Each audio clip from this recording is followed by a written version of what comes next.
Dans cette première étape, nous allons décrire brièvement les outils et l'environnement utilisés pour la réalisation des vidéos dans cette série. Nous aurons besoin d'un éditeur de code moderne. Vous voyez donc à l'écran que j'utilise Visual Studio Code. Alors si ce n'est pas déjà le cas, moi je vous conseille vivement de l'installer. Il vous suffit pour cela de vous positionner sur le site de Visual Studio Code. Vous faites une recherche dans Google et vous allez le trouver facilement. Et donc il suffit de le télécharger ici et de l'installer.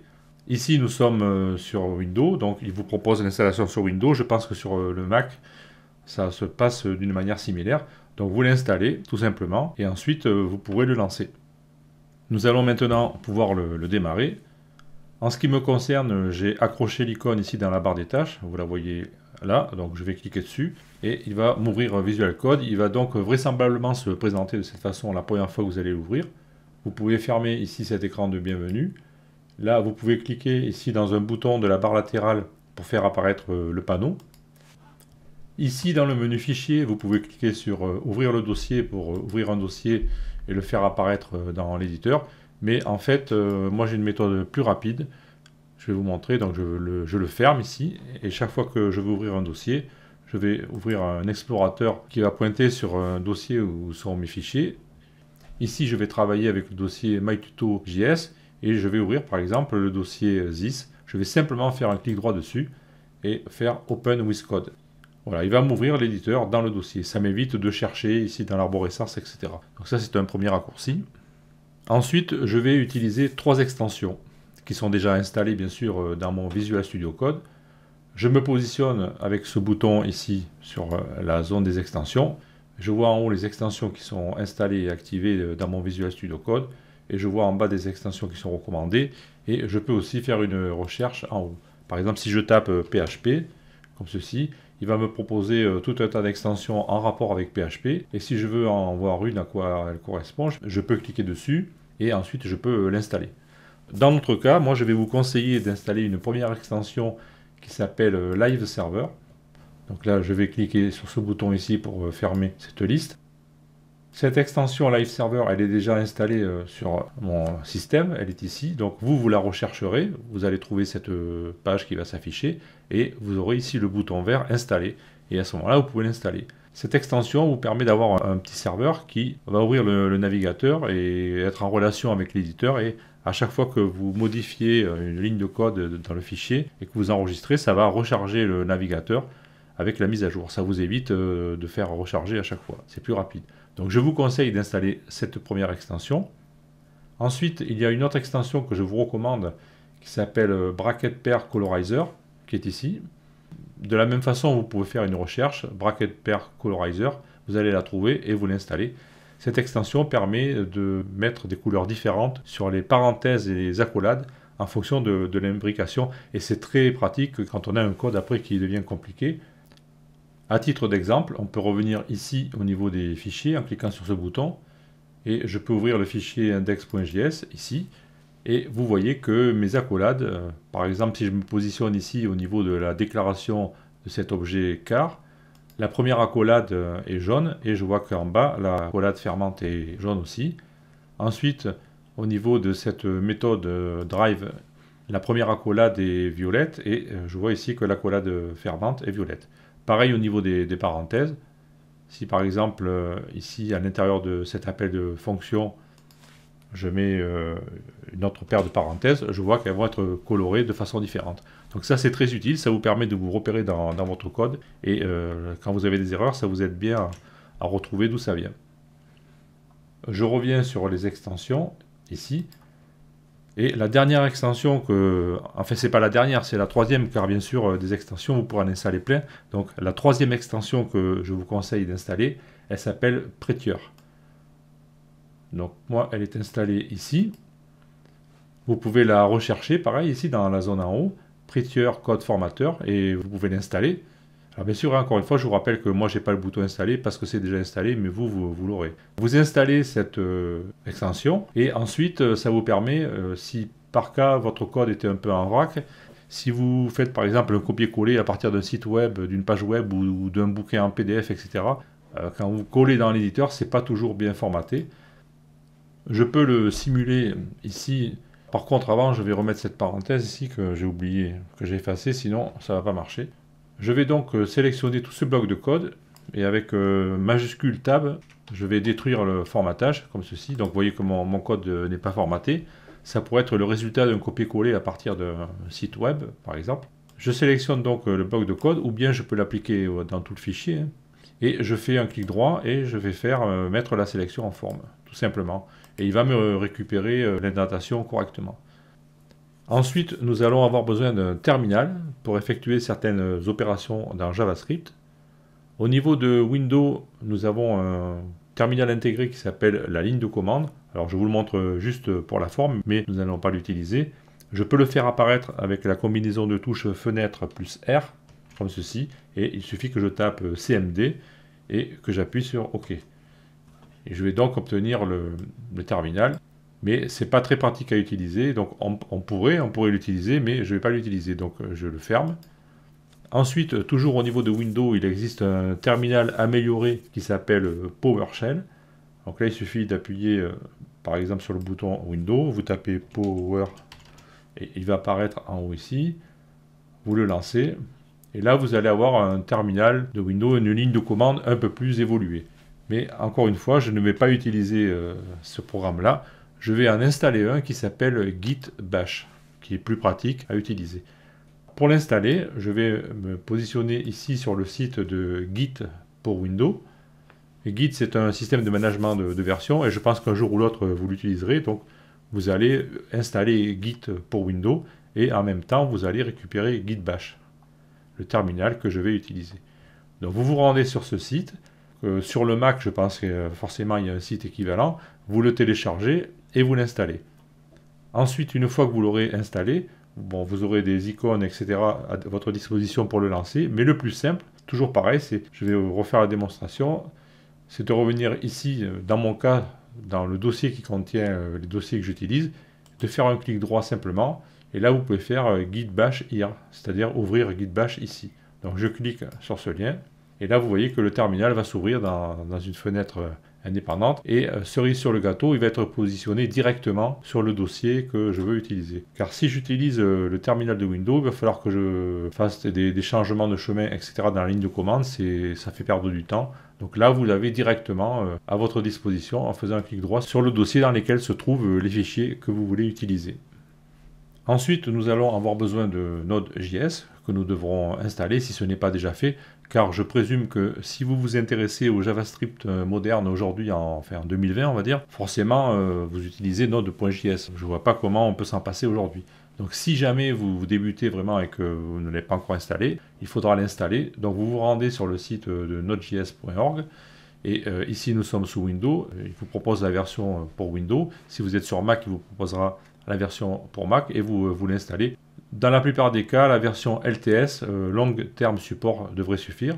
Donc vous cliquez sur ce bouton à gauche et vous allez installer Node.js avec les valeurs par défaut, simplement. Et ensuite, il va être disponible sur votre ordinateur. Pour vérifier que Node.js est bien installé, il vous suffira de vous rendre dans un terminal ouvert sur n'importe quel dossier, puisque Node est installé globalement. Et là, vous allez taper la commande Node-V. Et si vous voyez un chiffre, c'est que Node est bien installé. Il va donc vous donner la version, et ici c'est la version 12.13.1. Alors si vous avez déjà eu installé Node et que vous avez une version antérieure, c'était d'ailleurs mon cas lorsque j'ai préparé cette vidéo, j'avais une version 10, vous voyez, je ne l'avais pas mis à jour depuis longtemps. Avec Windows, si vous voulez mettre Node.js à jour, il suffit de le réinstaller et ça va écraser l'ancienne version. C'est ce que je viens de faire juste avant d'enregistrer cette vidéo, c'est pour ça que j'ai la dernière version actuellement. Le dernier élément que nous allons installer s'appelle NodeMon, c'est un package NPM. C'est-à-dire que Node.js est régi avec des packages et qui sont installés par l'intermédiaire du programme NPM qui est livré avec Node.js. Ici, je ne vais pas rentrer trop dans les détails, nous allons simplement installer le package. Pour ce faire, nous allons regarder dans la page comment ça marche. Ici, on vous donne les indications. Nous allons l'installer globalement, c'est-à-dire que le programme sera disponible pour tous nos projets. Il vous suffit simplement de taper cette ligne de commande npm install-g nodemon dans un terminal. Donc je reviens ici et il vous suffira de taper npm install-g -G donc pour lui dire de l'installer globalement, et le nom du module, nodemon. Alors moi je ne vais pas valider puisque c'est déjà installé, mais vous le ferez. Et une fois que vous l'avez installé, vous pouvez taper, comme nous venons de le faire avant, nodemon-v, et donc il va donner la version qui est installée. Dans mon cas c'est 2.0. Je pense que la version a évolué depuis, mais là on est à combien là? Vous voyez, elle est déjà passée à 2.0.1. Bon, moi je le laisse comme ça pour l'instant, c'est pas gênant. Maintenant que nous avons installé tous les outils dont nous avions besoin, nous allons voir comment les utiliser. Dans un premier temps, nous allons nous intéresser au Live Server, qui est disponible ici avec le bouton Go Live. Alors tout d'abord, je vais revenir sur la zone des fichiers ici. Je vais peut-être un petit peu réduire la taille parce que c'est quand même un peu gros là. Voilà, comme ceci. Alors ici, je suis dans un projet quelconque. Là, je vais fermer cette fenêtre. Je vais ouvrir le fichier index.html pour voir ce qu'il y avait. Donc il y a un H1 ici. Voilà, ça va nous servir pour la démonstration. Je vais enregistrer le fichier index là, que j'avais modifié dans son formatage. Pour utiliser Live Server, ici, il suffit de cliquer sur le bouton Go Live en bas ici. Vous voyez qu'il marque Click to Run Live Server. Donc je vais cliquer dessus. Et là, en fait, il va m'ouvrir le navigateur par défaut. Ici, dans une adresse sur un port qu'il ouvre lui-même. Donc là, il choisit le port 5500, enfin peu importe.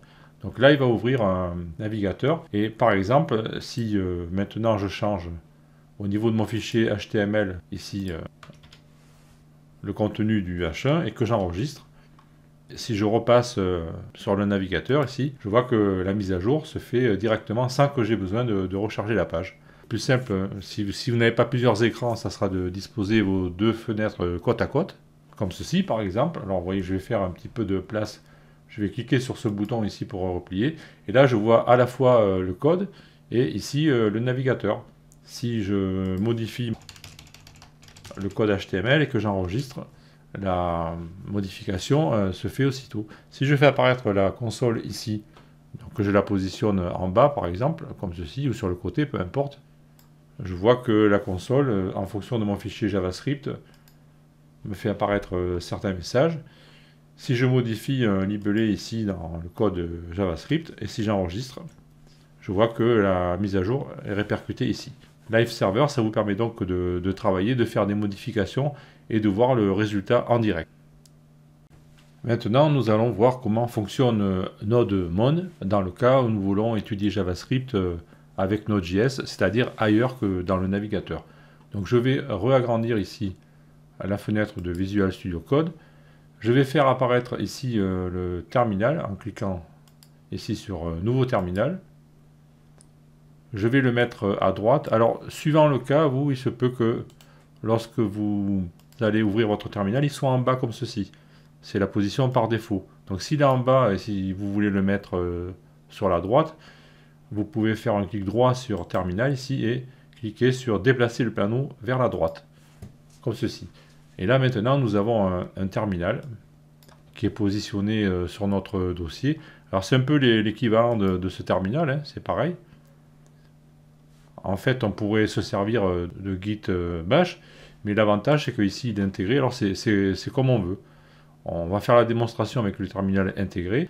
Il faut savoir que lorsque vous avez un fichier JavaScript et que vous avez une node d'installer, vous pouvez exécuter ce fichier ici avec la commande node et en donnant le nom du fichier. Si je tape nodeindex.js, il va m'exécuter le fichier, le code JavaScript.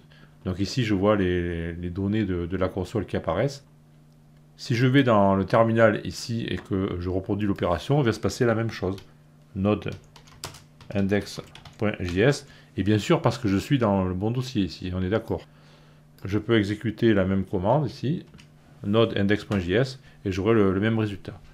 Là, c'est à vous de choisir. Vous pouvez utiliser soit le terminal de Git bash, soit le terminal intégré, ça dépend du contexte. Et maintenant, l'avantage de nodemon, c'est que ça va un peu agir comme Live Server, Parce que là, vous voyez que si je modifie mon code JavaScript ici, et que j'enregistre, il ne se passe rien à droite dans la console.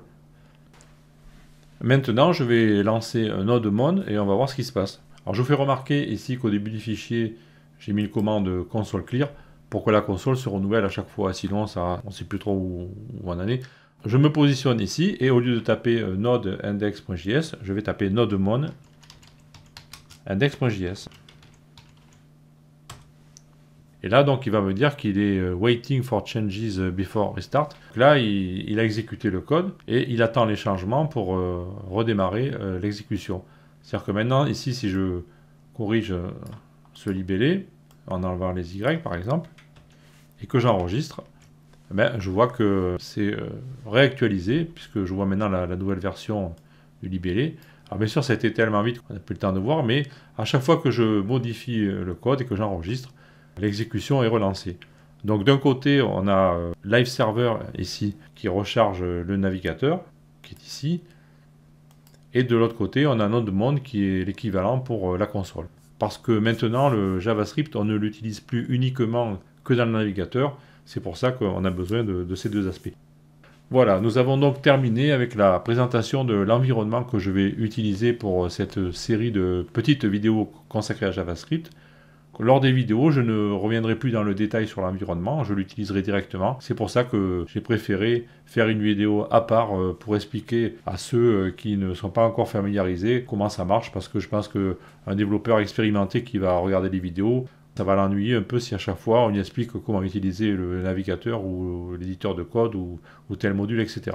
Voilà, donc c'était pour ça que je voulais mettre à part ces explications. Donc maintenant, dans les prochaines vidéos, on va carrément démarrer dans des exemples concrets de JavaScript. Je vous donne rendez-vous dans les vidéos suivantes. À bientôt.